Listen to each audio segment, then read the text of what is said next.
శిక్షను ప్రేమించువాడు జ్ఞానమును ప్రేమించువాడు గద్దింపును అసహించుకొనువాడు పశుప్రాయుడు. గద్దింపును అసహించుకున్నవాడు. చూడండి, ఇప్పుడు ఇక్కడ మనము 4వ అధ్యాయంలో చదువుకున్నాం. ఉపదేశమును విడిచిపెట్టక దాన్ని గట్టిగా పట్టుకునము, అది నీకు జీవము గనుక దాన్ని పొంది ఉందుము. ఇక్కడ 12వ అధ్యాయంలో చూస్తే శిక్షను ప్రేమించువాడు జ్ఞానమును ప్రేమించువాడు, శిక్షను ప్రేమించువాడు జ్ఞానమును ప్రేమించువాడు, గద్దింపును అసహించుకునేవాడు పశుప్రాయుడు. అంటే ఎవరు అసహించుకుంటారు గద్దింపును అంటే భక్తిహీనుడు, లేదా ఉపదేశమును త్రోసివేయువాడు, దేవుని ఉపదేశమును లేదా గద్దింపును అసహించుకునేవాడు. అంటే ఇప్పుడు మోషే యెహోషువకు బోధించాడు. యెహోషువ, ఇదిగో తండ్రి అయిన దేవుడు నాకు ఇచ్చినటువంటి ఆజ్ఞలను నేను పాటిస్తున్నాను, మీరును పాటించాలి, రేపు రాబోయే తరము వారికి కూడా బోధించాలి. ఇది యెహోవా దేవుడు మనకిచ్చినటువంటి ఆజ్ఞలు అని మోషే యెహోషువకు బోధించాడు, ఉపదేశించాడు. ఆ ఉపదేశమును ఆయన తిరస్కరించలేదు, లేదా అసహించుకోలేదు, లేదా ఆ మాటలకు నొచ్చుకోలేదు. దాన్ని సంతోషంగా మహాభాగ్యంగా ఎంచుకొని, ఒకడు నాయకుడు కావాలి అంటే ఉపదేశమును ఏం చేయాలి? జాగ్రత్తగా హృదయంలో దాచుకోవాలి. ఒకడు రాజు కావాలి అంటే ఉపదేశమును ఏం చేయాలి? అభ్యసించాలి, నేర్చుకుంటూ వాటిని హృదయంలో భద్రపరచుకోవాలి. నువ్వు రాజు కావాలన్నా, యాజకుని కావాలన్నా, నువ్వు ఉన్నతమైనటువంటి స్థితిలో నువ్వు ఉండాలనుకున్నప్పుడు, ఒక లీడర్గా నువ్వు ఉండాలనుకున్నప్పుడు నువ్వు ఎప్పుడు కూడా వీటిని అనుసరించాలి. వాటిని త్రోసివేయద్దు. ఎందుకంటే అది నీకు జీవమునిస్తుంది, అది నీ రాజ్యమును నిలబెడుతుంది, అది నీకు కావలసినటువంటి జ్ఞానాన్ని నీకు అనుగ్రహిస్తుంది, అది నీకు వెలుగుగా మారి నీ పాదము అంటే నీ త్రోవలను సరళము చేస్తుంది.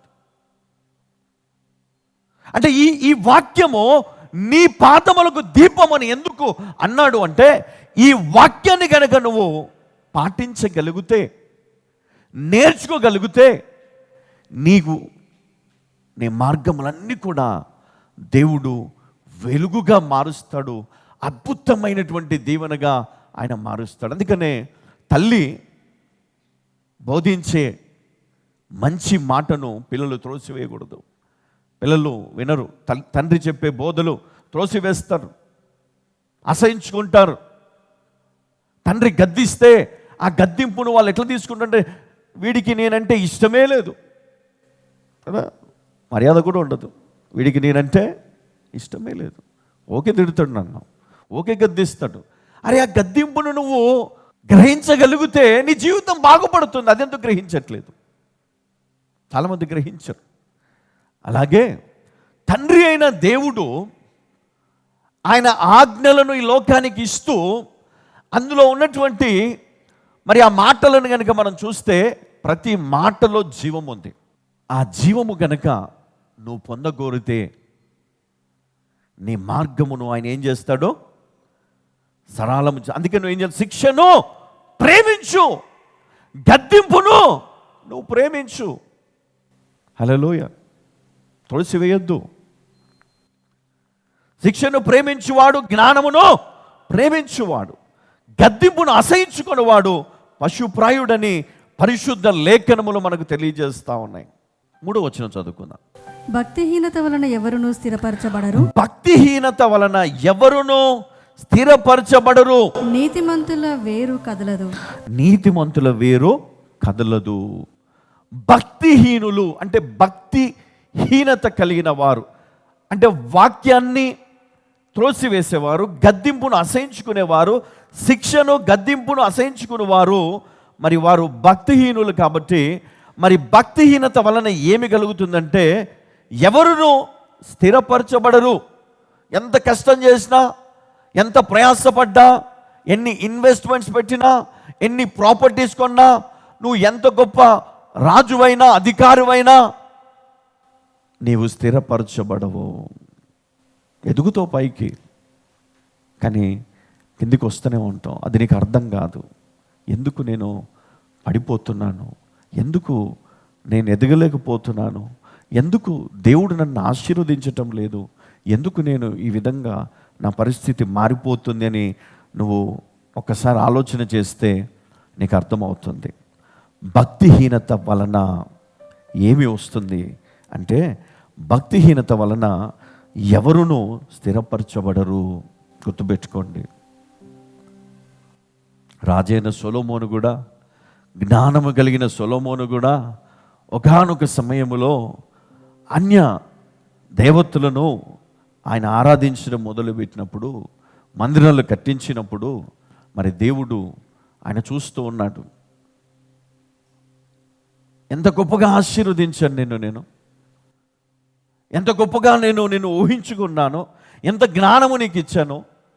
అయినప్పటికీ నువ్వు ఒక స్టేజ్కి వెళ్ళిపోయిన తర్వాత ఇంకా దేవుణ్ణి పక్కన పెట్టేయడం జరిగింది.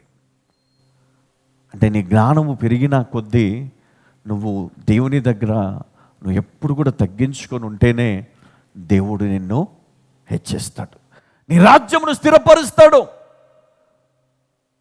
నీ ఉద్యోగమును స్థిరపరుస్తాడు, నీ వ్యాపారమును స్థిరపరుస్తాడు, నీ కుటుంబమును, నీ తరములను దేవుడు స్థిరపరుస్తాడు,